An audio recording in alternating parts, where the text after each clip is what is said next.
Narendra Modi attacks the UPA for big-ticket corruption, says 10 years off the UPA was an embarrassment for India. Slaps and squats dominate West Bengal's election discourse after Mamata's offensive comment. The Prime Minister says a slap from Didi will be a blessing. She says he must prove coal mafia allegations or do 100 sit-ups in public. Rahul Gandhi hasn't given up his prime ministerial ambitions, it seems. The Congress president attacks the Prime Minister in Madhya Pradesh, says he will never lie from the ramparts of the Red Fort. An ugly war of words in the battle for East Delhi. The Aam Aadmi Party says the BJP's Gautam Gambhir circulated derogatory pamphlets against their candidate. Gambhir rejects the charge, says he will file a defamation suit against AAP leaders. Voters in Himachal Pradesh danced their way to a world record. More than 5,000 women performing folk dance with their voter ID cards to encourage people to cast their ballot.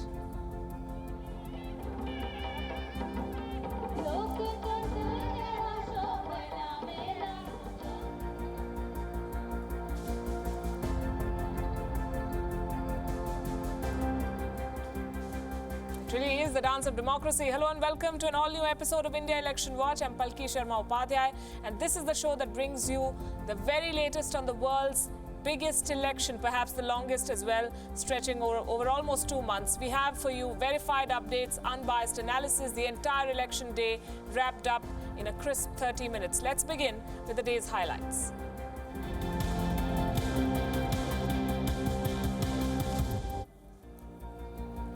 Phase 6 of polling is on Sunday, May the 12th. Northern India and the state of West Bengal are the election battlegrounds. Let's bring up our rally roster for today. An aggressive day of campaigning by the BJP. Prime Minister Narendra Modi did 5 rallies across West Bengal and Uttar Pradesh. 122 MPs will be elected from these two high-value states. BJP President Amit Shah also had 5 campaign events in Uttar Pradesh. 14 out of 80 seats from the state will vote on Sunday. Congress President Rahul Gandhi campaigned in Haryana, Madhya Pradesh and Delhi. These 3 states will elect 46 lawmakers to the Lok Sabha.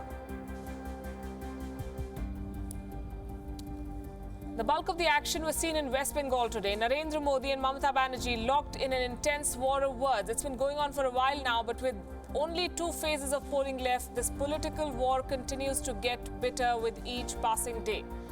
A few days ago, the West Bengal Chief Minister had courted controversy. She had wanted to give Narendra Modi what she called a slap of democracy. This is how the Prime Minister chose to respond today. दीदी ने कहा है कि वो मोदी को थप्पड़ मारना चाहती है।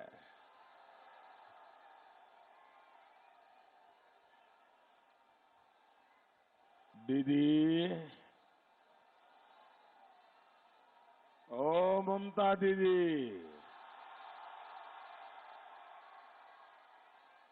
मैं तो आपको दीदी कहता हूं, आपका आदर करता हूं,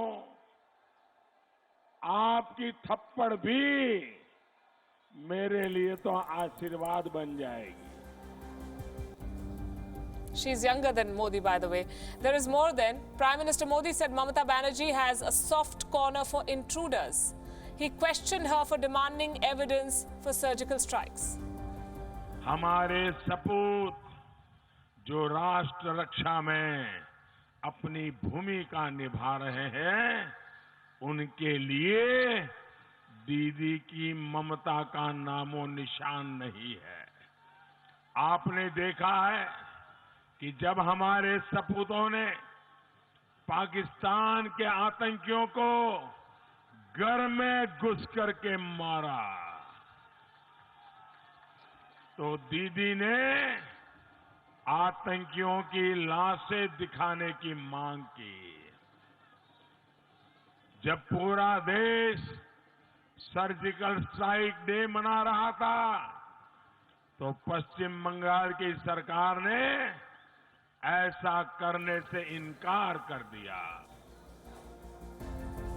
The Prime Minister's speeches in West Bengal weren't just about national issues. He raised local problems as well. He accused Mamata Banerjee of allowing mafias to take over the coal mines in her state. Purulia में संपदा की कमी नहीं है। आप काले सोने पर बैठे हुए हैं, लेकिन अब तक जो भी सरकारें रही है, उन्होंने यहां पर कोयला माफिया को खड़ा कर दिया है। तृणमूल वालों ने तो माफिया को ही सरकार का हिस्सा बना लिया है। Within an hour, Mamata Banerjee hit back. She wasted no time. She questioned the veracity of the Prime Minister's claims. The West Bengal Chief Minister challenged Prime Minister Modi to prove his charges.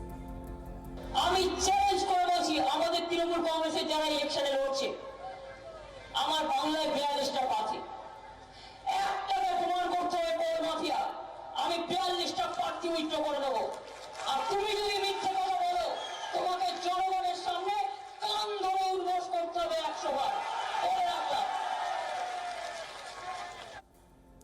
Now let's tell you about the other story that has dominated the election discourse in the past couple of days. It began with a tweet from Prime Minister Narendra Modi's personal Twitter handle last night. He shared a story from 1987.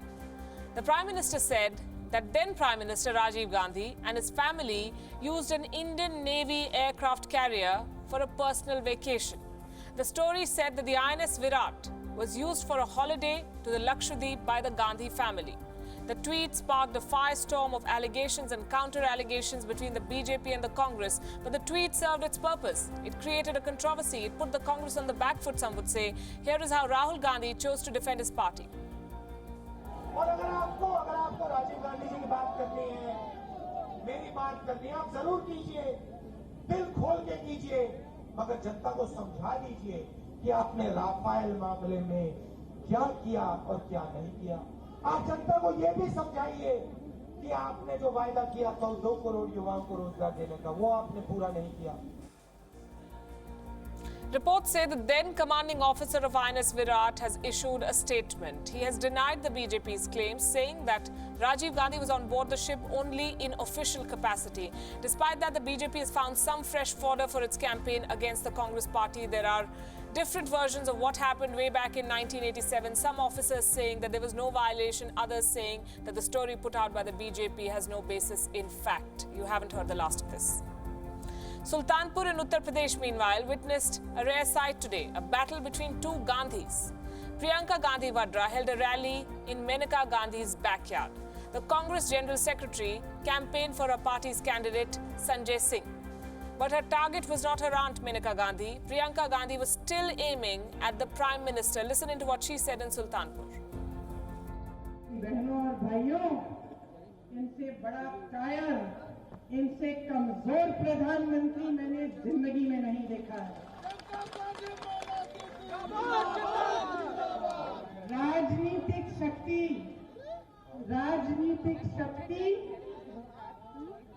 बड़े-बड़े प्रचार से नहीं आती, TV पे दिखावे से नहीं आती। राजनीतिक शक्ति वो शक्ति होती है जो ये माने कि जनता सबसे बड़ी है। So why is the Sultanpur campaign special? It is after 2 decades that two Gandhis have come face to face, in a manner of speaking, during an election campaign. Menaka Gandhi, as I said, is Priyanka Gandhi's aunt. Menaka Gandhi was married to Rajiv Gandhi's brother Sanjay Gandhi. Soon after his death, the relationship between Menaka and Indira Gandhi deteriorated. She was forced to leave the Gandhi household after a falling out. Later in 1984, Menaka contested against Rajiv Gandhi in Amethi, also in Uttar Pradesh. She lost that election. As of today, Menaka Gandhi is firmly on the BJP side, the opposition camp, or the ruling camp in this case. She serves as a union minister in the present Modi government. For this election, she's contesting from Sultanpur. Menaka Gandhi has swapped constituencies with her son Varun Gandhi. He's fighting from Pilibhit. Menaka Gandhi's campaign so far has stirred controversies. Early on, during this campaign, she had said that Muslims who do not vote for her should not expect any help from her. For this statement, the Election Commission had banned her from campaigning for 2 days. But in that speech, she had also made her political allegiance quite clear. मैं जीत रही हूँ लोगों की मदद लोगों की प्यार से मैं जीत रही हूँ अगर मेरी जीत मुसलमानों के बिना होगी तो मुझे बहुत अच्छा नहीं लगेगा क्योंकि इतना मैं बता देती हूँ कि फिर दिल खट्टा हो जाता है फिर जब मन आता है काम के लिए फिर मैं सोचती हूँ कि नहीं रहने ही दो क्या फर्क पड़ता है आखिर नौकरी सौदेबाजी भी तो होती है बात सही है कि नहीं ये नहीं कि हम लोग सब महात्मा गांधी के छठे औलाद हैं कि हम लोग आए केवल ही जाएंगे देते ही जाएंगे और फिर इलेक्शन में मार खाते जाएंगे सही है बात कि नहीं सही है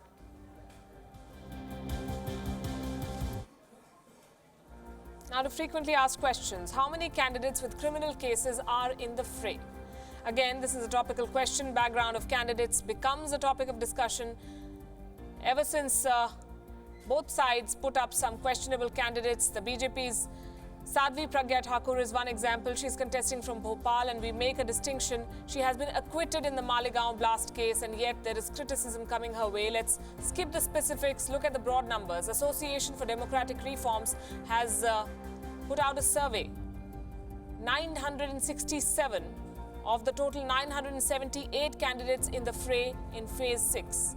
Of these candidates analyzed, the 189 candidates have been declared candidates with criminal cases against them. That's 1 in every 5 candidate fighting in this phase. 1 in every 5 is a history sheeter. The BJP has given tickets to 26 such people with criminal cases in this phase alone. It is contesting in 54 seats in phase 6. That means half of the BJP's candidates have at some point had a criminal charge filed against them. The Congress, which has attacked the BJP over the candidature of Sadhvi Pragya Thakur, is not doing any better. 20 out of 46 candidates of the Congress party have declared criminal cases against them. 19 out of 39 candidates of the BSP, 5 out of 16 of the Shiv Sena, 34 out of 307 independent candidates have a criminal record. And we're talking only about the 6th phase. The other disturbing trend is this. Out of the 59 constituencies that will vote this time, there are 34 seats, 34 out of 59, where 3 or more contestants have a criminal record. Clearly, the choice before the people is between the devil and the deep blue sea. We expect our representatives to be educated, well aware of the happenings around the world so that they can take good decisions for the people. Now, a check of the education record of these candidates does not inspire much confidence. Listen to these numbers again. Out of the 967 candidates in the fray, 10 are illiterate. 35 others have declared that they are just about literate, meaning that they can write their name, they can sign in their mother tongue or English. That's the qualification for literacy in India. 359 candidates in the fray have not crossed class 12. 509 have a degree. But what candidates lack in education, they more than make up for in terms of financial power. Of the 967 candidates, 311 are crorepathi's. That's 32% with assets of more than 1 crore rupees. Again, the BJP and the Congress top this list. 85% of the BJP's candidates are crorepathi's. 80% of the Congress's candidates too have more than 1 crore rupees in declared assets. The PSP and the Aam Aadmi Party project themselves as parties representing the common man, the downtrodden. Their candidates, though, are very rich. 31 out of 49 BSP candidates, 6 out of 12 Aam Aadmi Party candidates fall under the 1 crore plus list. That's the kind of money they have. Clearly, this phase is a contest between people with money, people with criminal cases, without much education. Sunday, May the 12th, is when their fate will be decided. 51 constituencies across 7 states will vote. Let's look at some of the key battles in this phase, starting with Bhopal in Madhya Pradesh, a high-profile one. 2-time Chief Minister and Congress heavyweight Digvijay Singh facing Sadhvi Pragya Singh Thakur of the BJP, accused and then acquitted in the Malegaon terror case. Bhopal is a BJP bastion. The party has won in every election here since 1989. In 2014, the BJP won with a margin of nearly 4 lakh votes. Bhopal reflects the contrast in the narratives of the Congress and the BJP. The BJP has projected Pragya Thakur as a victim in a vicious political game, someone who has been unfairly targeted to prove the theory of Hindu terror. Their agenda is hard Hindutva and nationalism. The Congress, on the other hand, is pushing soft Hindutva. Between his frequent temple visits, Digvijay Singh has declared himself a better practicing Hindu than many in the opposition camp. So while Hindutva dominates the narrative in Bhopal, it's the Muslims who will decide this election. 26% of Bhopal's voting population is Muslim. The Congress won assembly polls last year in the state, but remains a divided house with three power centers: Jyotiraditya Scindia, Kamal Nath and Digvijay Singh. The campaign has been intense, it has been high profile. The Battle of Bhopal could go down to the wire. Number 2 on our list, Sultanpur in Uttar Pradesh. Union Minister and senior BJP leader Menaka Gandhi facing Sanjay Singh of the Congress and Chandrabhadra Singh of the BSP. Sitting MP from Sultanpur, Varun Gandhi has swapped his seat with his mother Menaka. He is contesting from Pilibhit, and this is not an easy battle for Menaka Gandhi.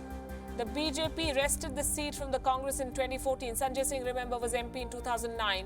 He is the Congress candidate. Menaka Gandhi has already courted controversy, as we discussed earlier. She told Muslims to vote for her because after the election, they will need her. That's what she said. What helps Menaka Gandhi is the split vote, the vote that has been split between the Gathbandhan and the Congress. Sultanpur needs development, it needs jobs, protection of farmers from debt, and yet the primary election issue here is religion. It's a close call, this one. Number 3 on the list is Bankura in West Bengal, a three-way race. Trinamool Congress has fielded State Panchayat Minister Subrata Mukherjee.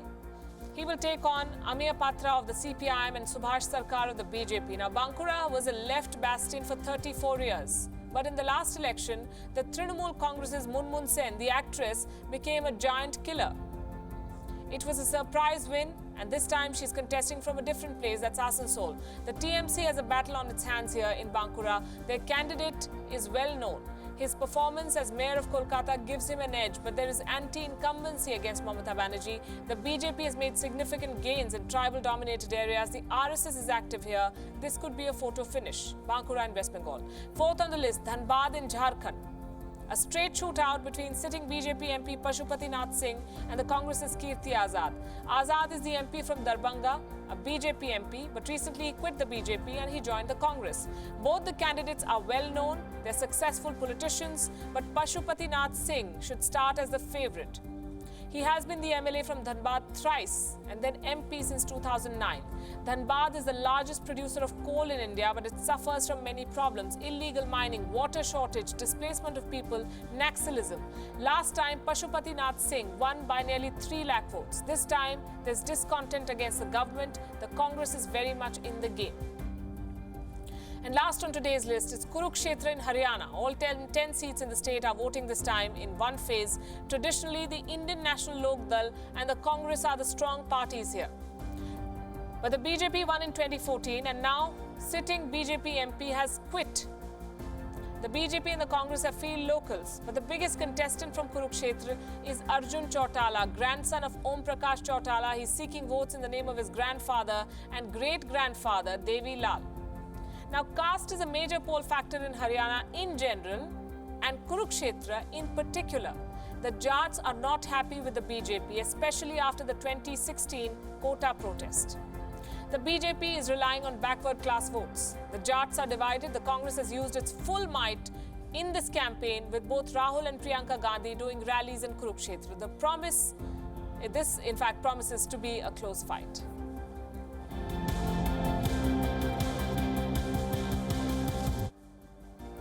On the Did You Know segment today, we discuss a highly endangered species in Indian politics, in India's Lok Sabha.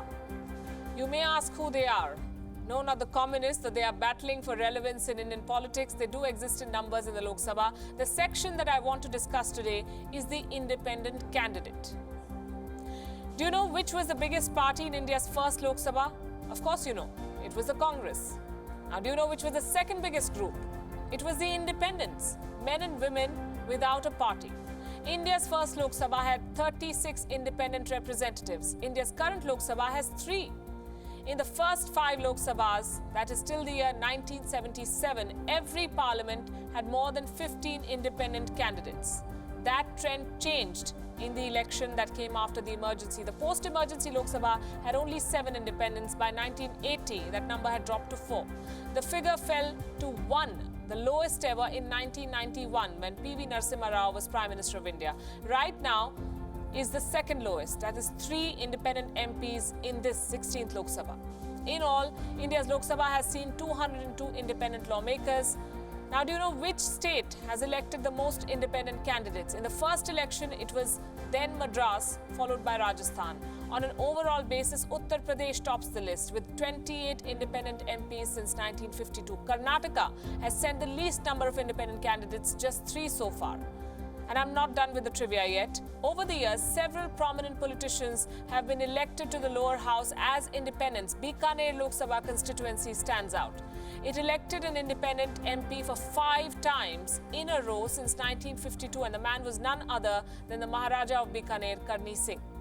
Another prominent independent MP was Menaka Gandhi. She got elected from Pilibhit as an independent both in 1998 and 99, after which she joined the BJP. Now, the presence of independent candidates does matter. It's a reflection of the health of a democracy. Why is that? Because most independent candidates do not have the money power to win polls. Their victory is a victory of their popularity, of the people's trust in them. So why are independents a species that's fast becoming extinct in India? Food for thought. We'll leave you with that. That'll be all on this edition of India Election Watch.